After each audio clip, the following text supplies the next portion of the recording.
So as I said at the beginning of the session, we're going to let this run into the break, but we are still going to have to stop in time for the next session to start at the scheduled time.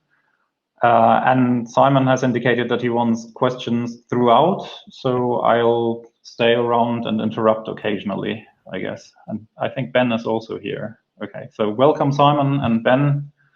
Hello. And just go ahead. Hi there, good. Yes, let's proceed. So please do, let's see. So oh, you're very difficult to understand, Simon. Oh dear, this is bad. Why is that? It may be the wrong microphone. Maybe it's, could it be that I'm using, how do I? Can you hear me, Andres? Yes, I can. Excellent, great. Very nice background. Is that better for sound? Much better. Okay, good. Right, sorry, I was using the wrong microphone. Good. Okay, let's see. Was I succeeded in sharing a screen? No, it sort of stopped. Let me do that again. Yeah. Good. This is just a little catch up on the current state of GHC. We'll go, Ben and I will go sort of quickly. There's quite a lot to say, of course, but please, I'm going to keep an eye on the question and answer as we go. So just put things in the Q&A and we'll respond to them as we have them. It'll be more fun than waiting till the end. So here we are. The what's big in GHC? Well, the biggest thing for me is always the GHC's community, right? GHC is the product of a lot of people now. It's a big piece of software with an enormous contributor base. Here is the commit count over time, which this is actually done by calendar year. So the counts for 2021 are only for January to August. I think Ben will correct me if I'm wrong here. So see, commit counts here are going up. But there's a lot of them. This is like even so far this year, well, by the end of the year, there'll be well over 2,000. That's a lot per day. Number of tickets opened over time. Well, that's pretty high as well. Look at that, 1,700 last year, and I guess nearly 1,300, and we're only in August. GHC contributors over time, I'm particularly proud of this, is people who've contributed in some way, I think by a commit, and will correct me if I'm wrong, to GHC, kind of like up 100 during the, and this is a August to July year now. So now the numbers are comparable between the 2020 and 2021. And here is the number of committers making more than N commits, where N is 1 for the blue bar and 3 or more for the orange bar and so forth. So there you can see, I think we're pretty stable there. Probably the identities of the committers is changing, but the actual numbers are pretty stable. And I think that, again, this is an August to July year. On the community front, the big event of the year was the launch of the Haskell Foundation. And because GHC is just part of a rather complicated ecosystem, as all of you will know, it's really helpful to have an organization to help glue us together better with our ecosystem of, the Stack and Cabal and the Haskell language server and all that. Really helpful. And I do want to say a special thank you to GitHub, who've taken over the funding, frontline support for GHC this year, routing their funding through the foundation. So they're explicitly a sponsor of the foundation. Let's just say a little bit about what's been new in GHC in the last couple of releases. So I thought I'd start with performance, because performance has always been a bugbear and it's usually got worse every single release. But for a change, we have good news. It's got better. Look at this. This is comparing the state of play this time last year, that's the blue bar, with the state of play for 9.0, 9.2, and the current state of play today, which is the orange bar. So you can see that this is to build Cabal with -01, has gone down by about 25%, the elapsed time, which is, I think that's fantastic. And that's on, that's with, I think with 4 cores on the left-hand bar and with 1 on the right-hand chart. So I'm quite thrilled about that, because it's that's a result of quite a lot of work by quite a lot of people, actually. And here is, and on the memory size space, it's even more impressive. Look, it's just about halved the amount of memory you need to compile with -01. So I'm thrilled about this, because it represents, I think, an investment in the things that people care about when they're using Haskell in production. That is to say, how long does my system take to build? Just say a little bit about what the sort of new developments in 9.0 and 9.2 have been? Well, so linear types, many of you all know about. We mentioned it last time around. I think it's still sort of somewhat experimental feature, and I think we might yet see changes in it. But Arno and Christoph are still working hard on it. In 9.0. You may remember I again spoke about this last year. We simplified the definition of subsumption in the type system. So essentially, GHC had grown a rather complicated notion of subsumption that actually also had a semantic compromise that meant that the semantics of the program were changed by type checking. That doesn't seem very sensible. So this subsumption proposal, which went through the GHC proposal process, fixed that at the cost of breaking some programs. You have to do some eta expansion, but it lays the groundwork for quick look in predicativity, as we'll see in a sec. So that, in a way, is a welcome removal of a feature, or at least simplification of a feature, something that doesn't have to happen in GHC. There was quite some big changes on the library front. There's a new I/O manager for Windows. Now, Ben, is this Tamar? Yeah, this is Tamar's work. Tamar, yeah. So this is a big piece of work, and you might want to say a little bit more. In fact, why don't you just speak to both of these, Ben? Yeah. So this is actually a pretty big step in our Windows support, which has historically been a bit quirky, to say sort of at best. Console handling was very difficult. You had to run on GHCI through a special wrapper script in order for things to behave sort of as you would expect. Unicode was a bit flaky at times, especially path support. Long path support was rarely worked. And with WinIO, all of this should be gone. So it's a sort of native I/O manager using the native Win32 APIs, and as a consequence, should also be much faster.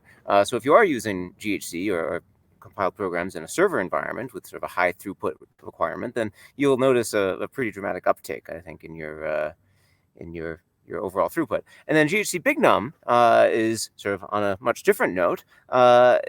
A really great piece of work by Sylvain and collaborators who have been working on trying to sort of consolidate GHC's big integer support. And there's sort of two goals there. You want to, make it easier for people to port GHC and its big number implementation to new compilation targets. And so the main target there would be JavaScript or WebASM now. So this is much easier with a consolidated code base, as it now is, and it's also much faster if you do use the sort of naive native Haskell implementation, which is BSD licensed, allowing you to avoid a GMP dependency. So this is very useful for users who in a sort of commercial environment with very strict legal deployment requirements. So I think that's great. Thanks. And these are I think both projects in Ben are led by more or less a single individual. So it shows that single individual can make a big difference in the GHC ecosystem. So thank you very much to Sylvain and to Tamar for doing these things. I should say we're going to go fairly quickly here. So I'm watching the Q&A. So if you want to know more about any of these things, just ask, because otherwise if we go into great detail about everything, we'll run out of time way before the end. So also in 9.0,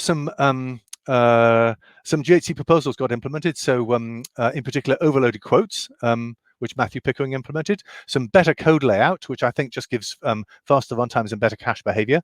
And Sebastian implemented many of the ideas that was in the paper that he led on, called Lower Your Guards, which is an ICFP 2020, is now implemented, dramatically improves performance, both performance of pattern matching, coverage checking, and also makes it work much better with GADTs and all the other type system things. So it makes it a much more, scalpel-like tool. If you get a warning, it should really be something that's wrong, whereas previously you just had to shut your eyes half the time. In 9.2, there are some further changes to the language, particularly on the records front, no field selectors, which means that you don't have to have the automatically generated top-level functions for record selectors, so that declutters the namespace a bit, and particularly this overloaded record dot implementation. I think having dot as a record selector in the language will have a quite profound psychological impact on what our programs look like and how people think about them and understand them. So I think it'll be, although it's not everything everybody might possibly want from a record system, I do think this is a real step forward.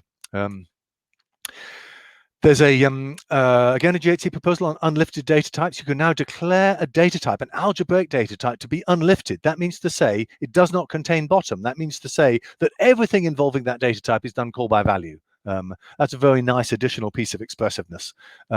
Another very nice improvement is that previously, if you look at index, arrays could contain arrays of values, but they were always lifted values. So if you wanted arrays of unlifted arrays, we had to have a whole new data type for that called array hash. And we had to have a new index operation for it called index array. I mean, that's just awful, right? Because they're both implemented the same way as, heap allocated box of pointers to things. So now with this change to the language, where we can have a single array data type which can contain values that are either lifted or unlifted, and a single index operation to get it. So that's really a big help. I think the change to the indexing may or may not have happened yet, but it's set up for that. Quick look, input negativity. So for a lot, I tell you, I've been trying to do this for 15 or more years to make GHC support first-class polymorphism. That is to say, we've always said you can have a list of ints, you can have a list of bools, you can have a list of chars. Why can't you have a list of for all AROA? Well, you couldn't before, and now you can. That's called input negativity, and you can see the sense in which it means first-class polymorphism. A for all type can now be used to instantiate a polymorphic type variable, and that here I just writing down the long list of papers. These are only the papers that I was a co-author on that have sort of been attempts at doing this. There are many others by other people. Finally, I think we got, it's not perfect again, but I think it's a respectable stab at doing, at least a principled take on input negativity combined with type inference. And I'm quite proud of the paper about it. Actually, go read it. ICFP 2020, if I may, don't mind jump it. But I think it will mean for the first time you can reliably write programs that use first-class polymorphism. I'm very interested in hearing from you if you start to use it in anger, but I'd love to find compelling use cases. Okay, nothing in the Q&A so far. It's mysterious. You're sort of all being very quiet. GHC 9.2 also includes the GHC 2021 flag, which is a bag of 45 extensions, which means you no longer need to put quite such a long list of GHC extensions at the beginning of your module. And people might know, okay, so they're writing in the GHC 2021 dialect. There's a whole GHC proposal about the process for doing these things. We expect to have more of those. Quite a lot of improvements on code generation front. Ben, do you just want to describe this? Yeah, so we have now much better support for ARH64, and in particular on Darwin. And in 9.2, we're going to have a native code generator backend, which will be significantly faster than LLVM for generating ARH64 code, which would really help Apple MU.1 users and other ARM users. And it's all just much more robust now. We've sort of nailed a lot of rather tricky memory ordering issues, which should make the threaded runtime much more reliable. Right, thanks. Then the this isn't the back end. This is the middle of the compiler. Many will know about Alan Zimmerman's GHC exact print infrastructure, which enables us to take a Haskell source text and essentially spit it out again in exactly the form, so we can do transformations and modifications that mean that we know the exact character position, not only of the the variables, but also of the original keywords and the pieces of decoration that occur in Haskell's text. And this is a long process that Alan Zimmerman has been leading. Again, an example of a piece of long-term impact by a single individual. Led by a single individual. John Erickson also encouraged us and then helped execute on isolating GHCs. It had always been an ambition to separate out GHCs data type for representing Haskell programs, which we call HSSyn, into a completely separate library that's independent of GHC. So at the moment, it's not a separate library, but it is now a separate part of the namespace in the GHC's module namespace. It's in language.haskell rather than in ghc.blah. And we're trying to keep we're trying ultimately to turn that into a separate library. And that's all built on the trees that grow infrastructure, which itself is a long development path. I think there's more to do there, but we're on the path there. Ben, do you want to say a bit about profiling? Sure, yeah. So this has actually been an area where we've done quite a bit of work, sort of a variety of people, actually. So for one. We now have proper support for pinned allocation. So if you've ever seen a pinned entry in your profile for byte arrays, for instance, or byte strings, texts rather, those should now be handled properly, attributed to their correct cost center. We have now a great set of infrastructure for in the form of GHC debug, which is an external tool using sort of interfaces provided by GHC for allowing the development of specialized sort of application-specific profiling tools. And so this is work that largely by Matthew Pickering, and I sort of helped a bit.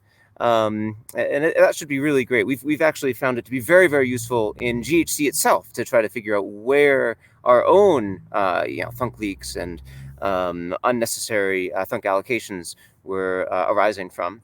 And finally, we have this great HI profiling mode. It stands for info table point profiling, which is sort of a lower cost variant of the sort of cost center or heap profiler that we already have, which allows fine-grained heap profiling without the overhead of that traditional infrastructure. By sort of annotating, we profile by info tables or by object type, and and the compiler has grown infrastructure for emitting metadata, allowing you to attribute those info tables to elements in your source program. And that's also a very helpful mode that we found quite useful in GHC. Do you want to say anything about the garbage collector and Doug's work? Oh, right, yes, that's right. And I skipped and then not really in the profiling front so much, but more in general runtime. The garbage collector, for a long time, we've suffered from rather poor scaling due to our use of spin locks and sort of pathological behavior of those on large machines. That's been fixed by Doug Wilson. Really great change, which actually has made significant impacts in GHC compilation time, as well as sort of scaling in server applications. So we're hoping that will be sort of enjoyed by the server users, especially. We have a question by Norman. Can you say a little bit more about how the improvements in compile time were achieved? It was faster compile time for building Cabal half a minute. Yeah, you know better than me, Ben. There's a lot of, it really is in a project like GHC, lots and lots of small changes, I think, that really add up. For sure, for instance, Doug's change, while it isn't even in the compiler, made an impact, as I sort of alluded to earlier. But we've also just done lots of work to sort of optimize look at profiles and just see, we're allocating a lot here, and we don't actually, none of those thunks are even needed, right? These are things that really should be evaluated when they are allocated.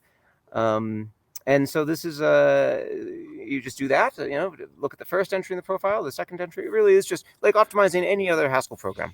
Sadly, to co-tune it, this was like a deliberate effort. We're going to tune the compiler and improve its performance, not this sort of secondhand. Yeah, cool. Sadly, there was no. We previously thought, in years past, we thought there'd be lots of low-hanging fruit, but none of the fruit was very low. All of that had gone years ago.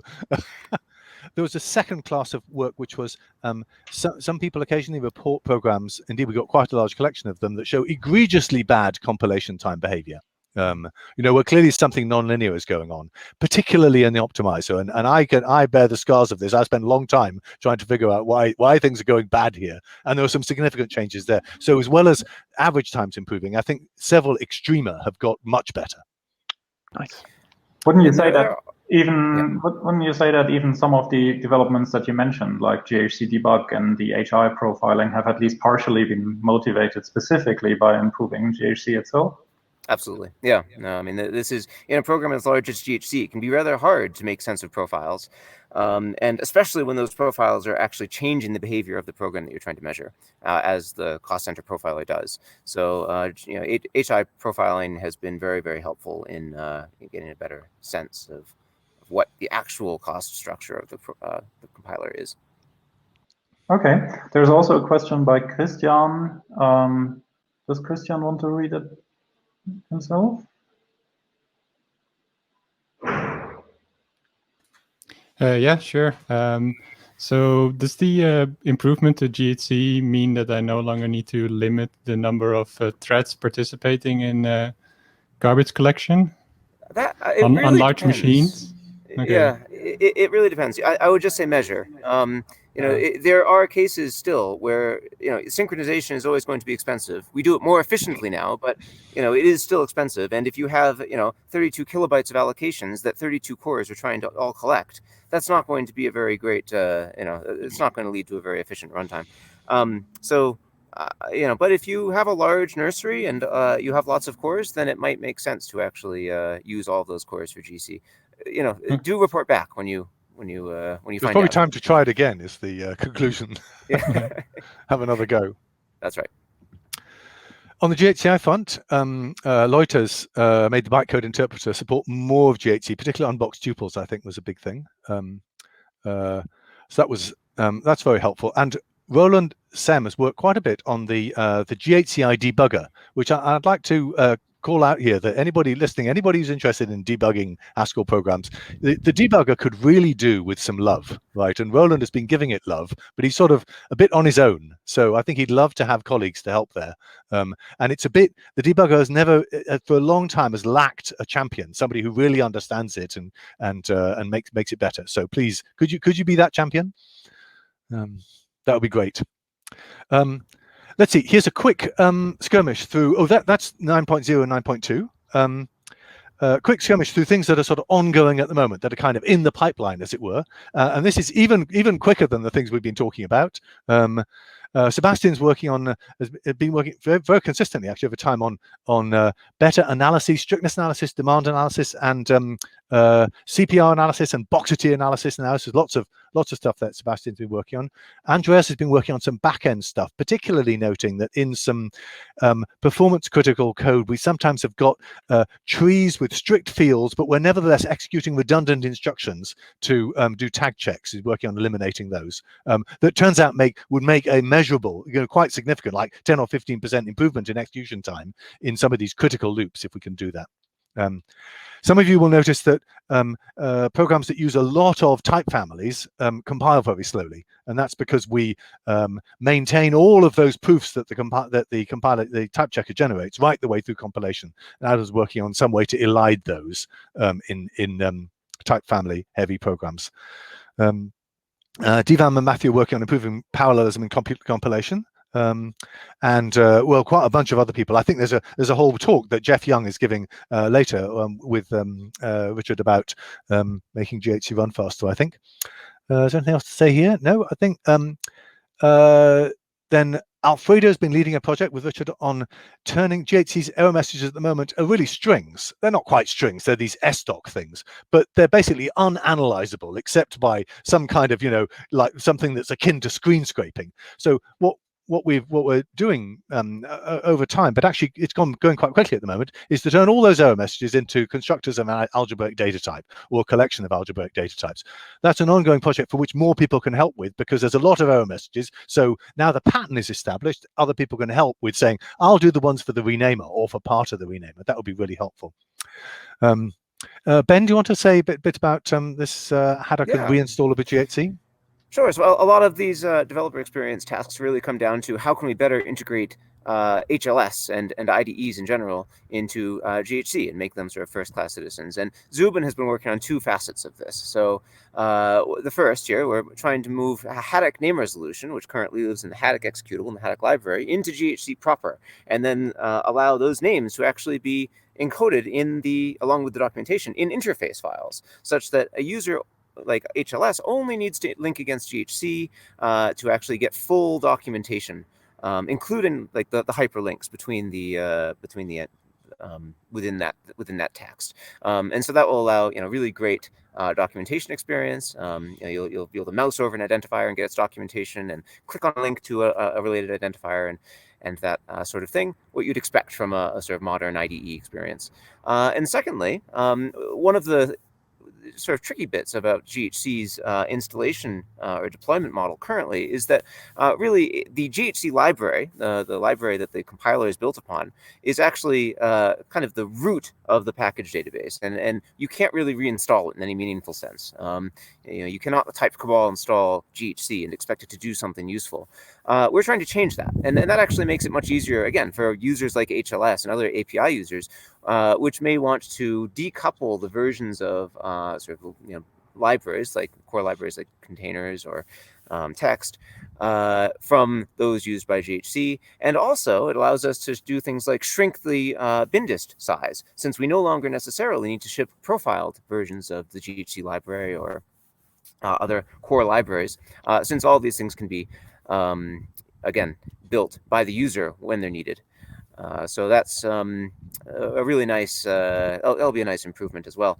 And finally, Adam has been working on improving out-of-the-box support for statically linked executables. This is, of course, a common requirement in deploying applications today, especially in servers. And GHC's, it's been possible, but it's never been so easy. So we're hoping that, with Adam's work, this will become sort of, ideally as easy as sort of Go, right? You just say, I want this a static executable, and out pops a single file, and you can just run it anywhere you feel necessary. There's a question about the Haddock improvements by Edsco. Perhaps we can get Edsco on the stage as well. Mm-hmm. Okay. Oh yeah, but I can just also answer. Edsco, is there something you want to clarify? Or just I mean, it's often annoying, like if a name gets re-exported, like you want to import it from the right place, but it's like Haddock supports this, right, by saying this is not where you should be importing it from. It'd be nice if GHC would understand that. I'm actually going to have to get back to you on that one. I don't know at the moment. Mm-hmm. Yeah. Sure.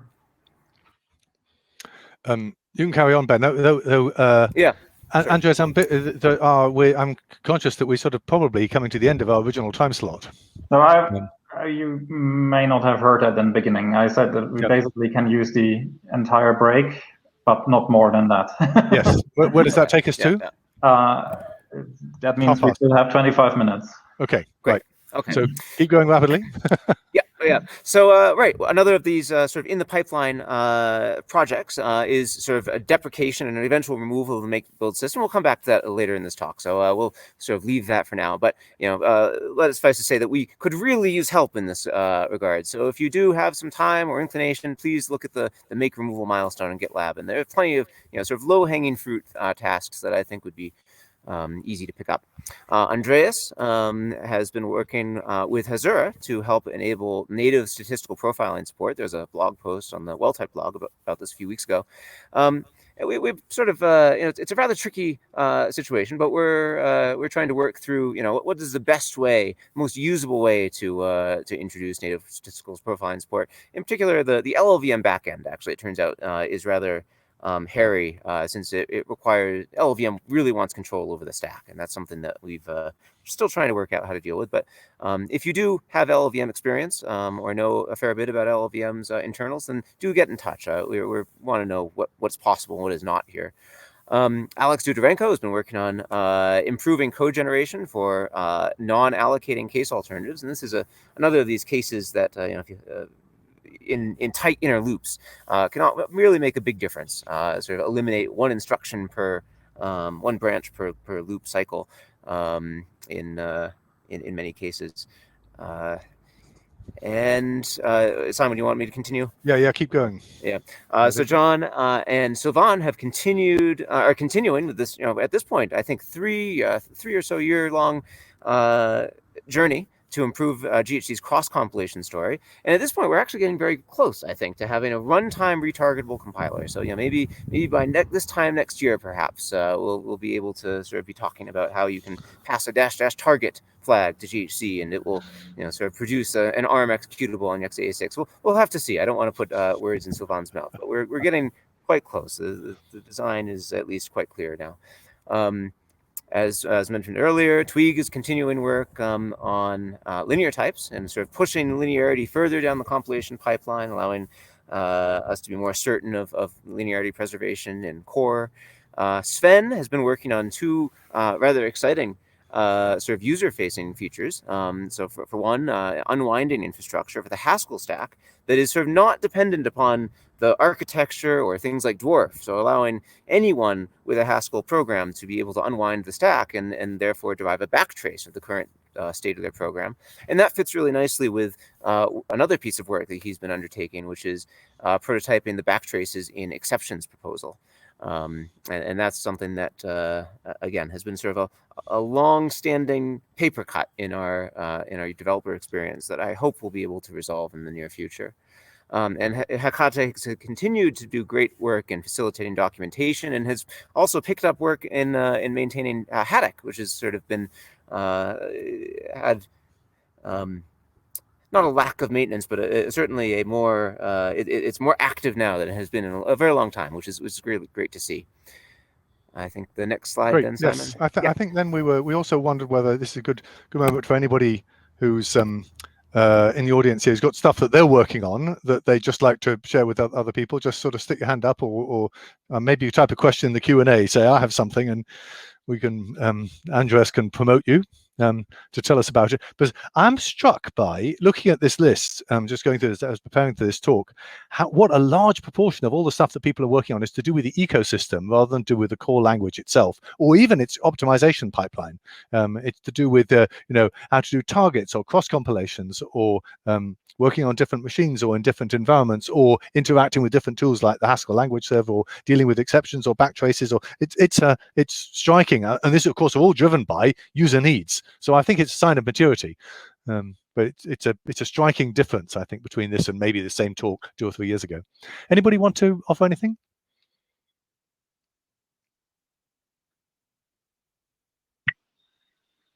I'm not seeing. No, me neither. Maybe you did a really good job of shaking the bushes, Ben. Ben really sort of constructed this long list. If anybody's got anything they want to raise, then just type something in the Q&A. Probably not. I can only watch one at a time, rather than the chat.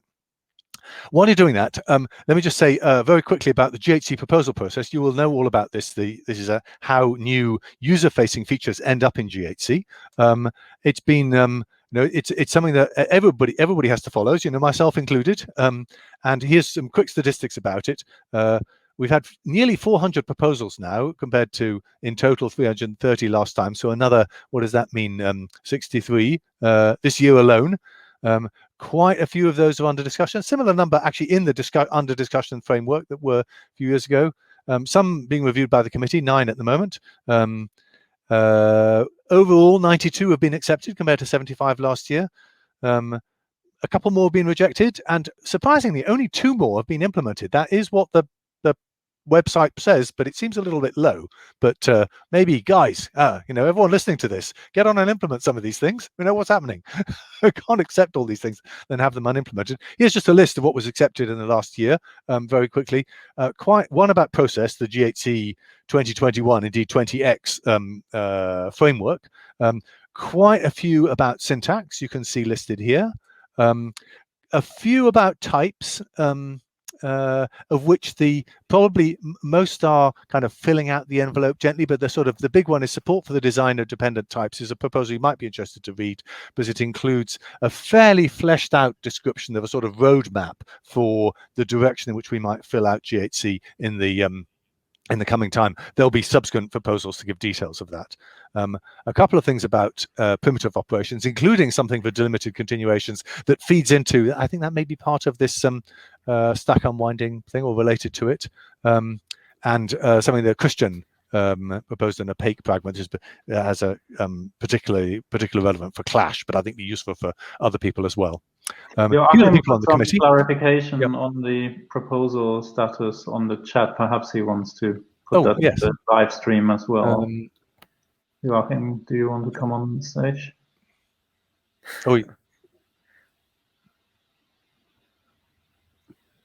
Yes, Joachim has minor clarifications. Joachim, are you here? There he is. Yeah, I guess this was just clarification that I thought would be passed in the background to save time, but total PRs, not all of them are proposals, some of them just updates to files. Some of these updates to files are adding the implementation tag, which requires somebody to do it. So if anybody can do that, and that means the implementation number is probably higher. So if the first line looks better than it should look like, the last line looks a bit less impressive than it should be. But my details. Okay, good, thanks. And Christian put something up as a question, which I think is like a response to Simon's call for other people to speak up who are working on something. So perhaps Christian wants to. Yes, Christian, do you just want to mention about the opaque pragma? I wasn't planning to, since you're here. Yes, perhaps you can.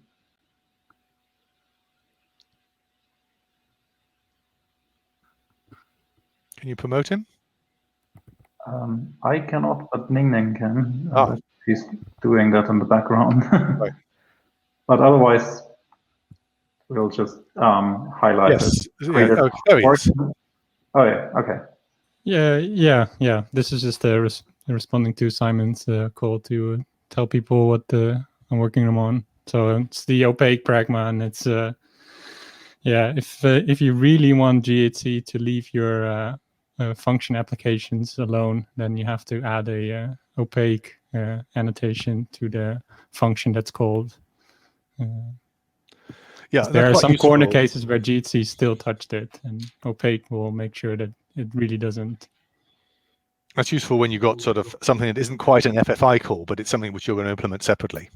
Isn't that right? In particular in Clash.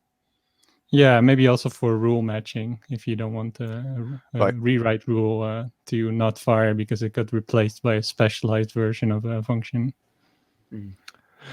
So I think that's it for sort of the process of language development. Here are the people on the steering committee. So thank you very much to the people who are doing this work, because it's quite taxing sometimes. There's quite a lot of work involved in evaluating these proposals. So thank you very much to all of these people. Ben's going to say something about DevOps, but before you do, I just like to sort of reflect and say you can see that there's a lot going on in GHC land. There really is, and a lot is going on because you, all of the people on this call, in this session, are doing it. So thank you so much. It's very much in a sort of ferment of active development. That's the way I think we all like to see it. But the focus of the ferment, I think, has shifted a bit more towards consolidation and making it useful for production, and a bit less towards let's keep adding new features. New features are being added, but there's a lot of consolidation going on as well.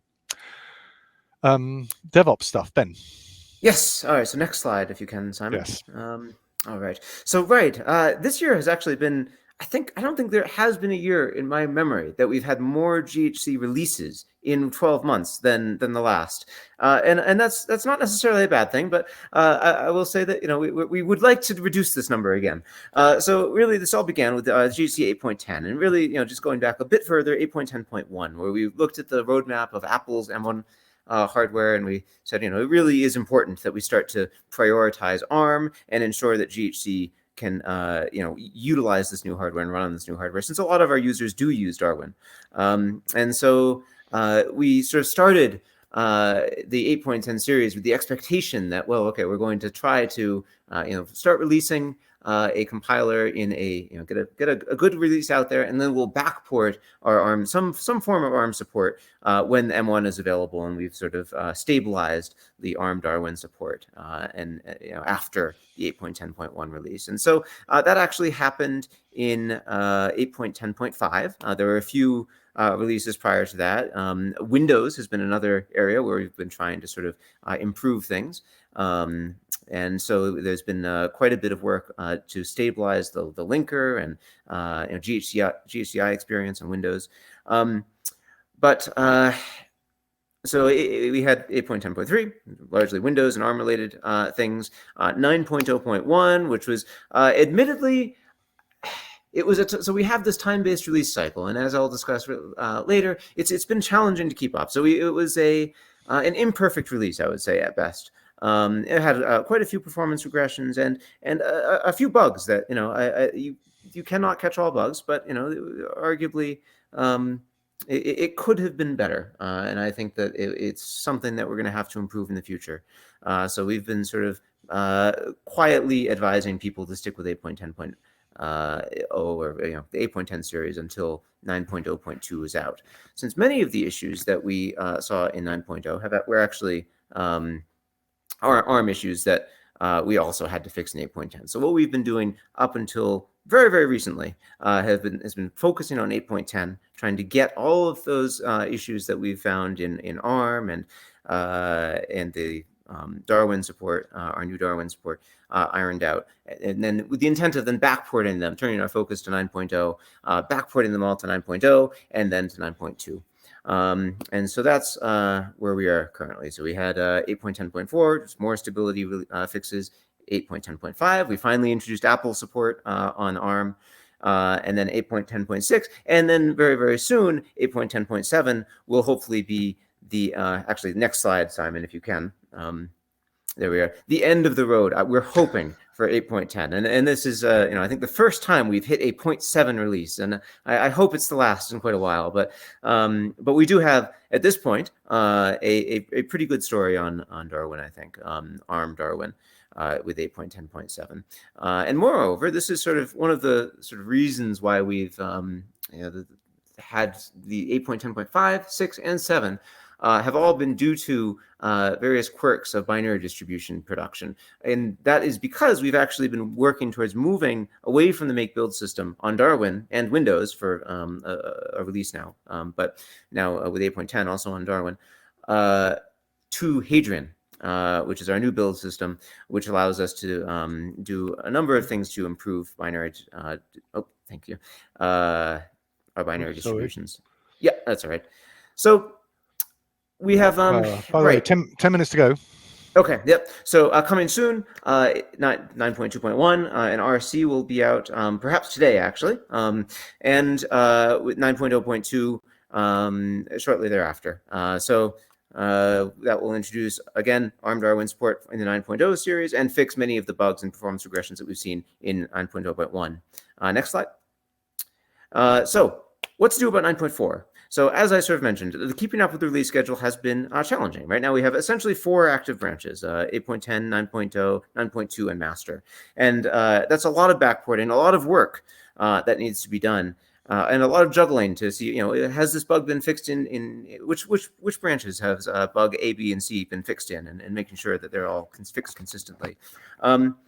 And in part, we got into this situation because of sort of accidents of history. I mean, we have 9.0, we decided keep alive. We was going to be a blocker for 9.0, and we would not release until that was fixed. That took a fair bit longer than we expected. Similarly, 9.2, the ARM Darwin support ended up being much larger in scope than we anticipated. And these two are in principle, these two considerations are in principle sort of one-time events that should not happen again. But, it seems like every time that, there's always something. And so there's this tension between predictable timing and releasing a dependable compiler. And the time-based release schedule that we have currently is very much focused on the former.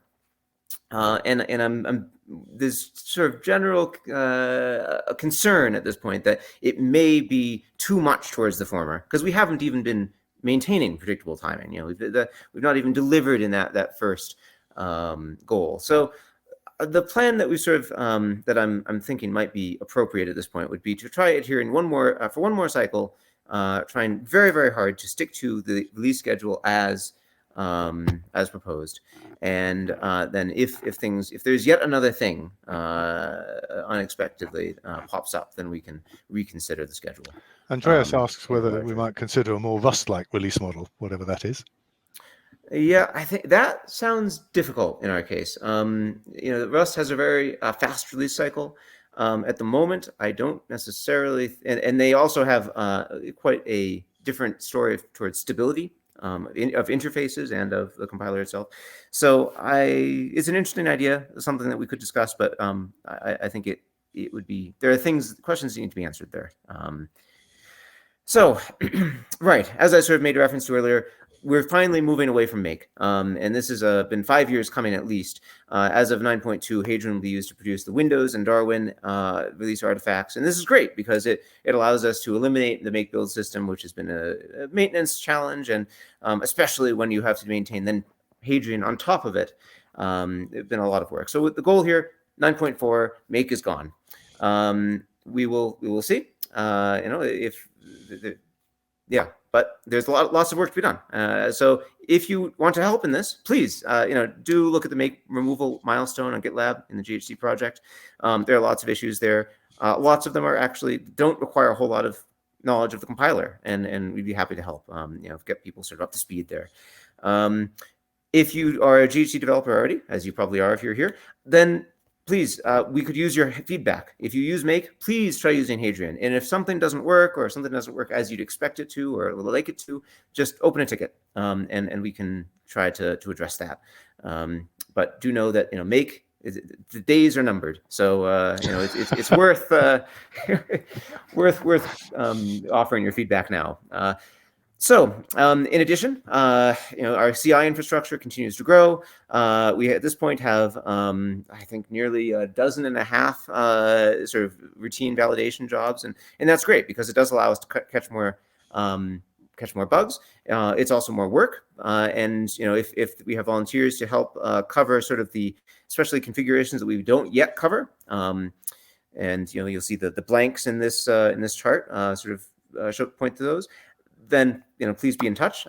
Very, very happy to help people sort of claim ownership over parts of our CI infrastructure. If it's going to be a sort of all-encompassing high coverage piece of infrastructure, then it can't just be us. So Hekata is a great example of this. She added support for stylistic linting and into our pipeline. Moritz Angerman has been doing great work in optimizing the jobs to reduce the pipeline durations, which has been very, very helpful. But there's lots more to be done. So please be in touch.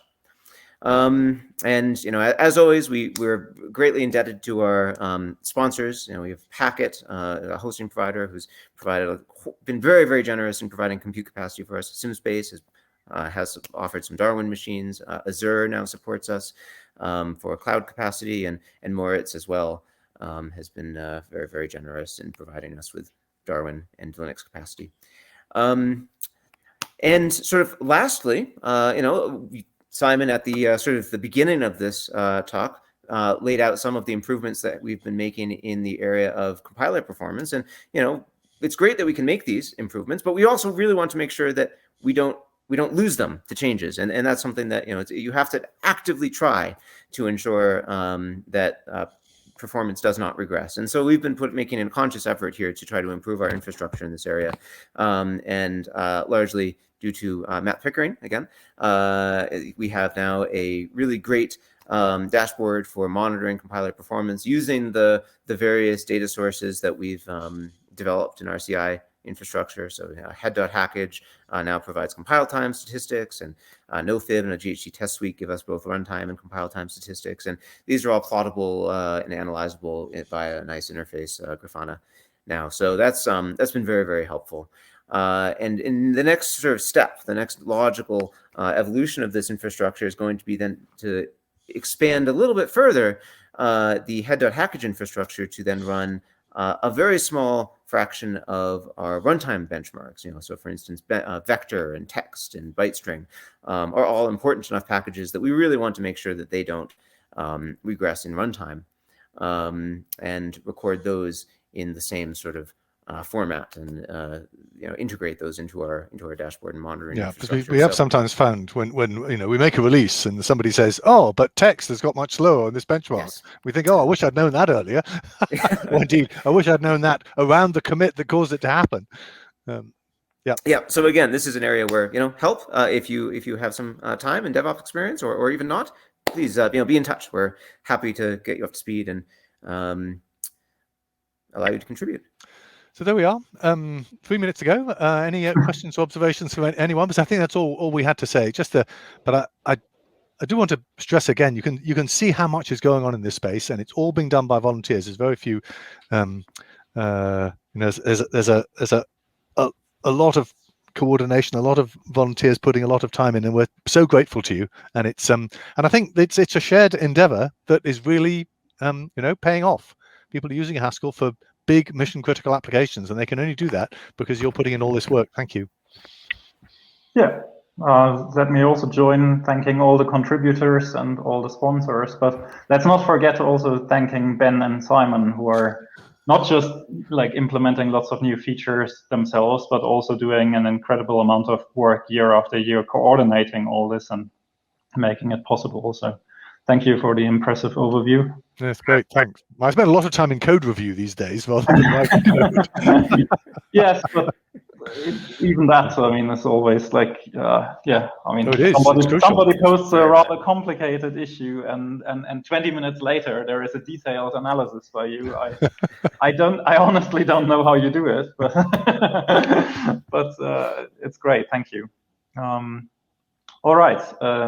I guess that's it for the session. I'm sorry that we've taken away most of your break. I think ETSCO announced earlier that we're going to have a 5-minute break anyway before we start the next session. And yeah, that's it from my side for now. Thank you again. Thanks, everybody. Great. Thank you, everyone. Good. Cheers. Bye.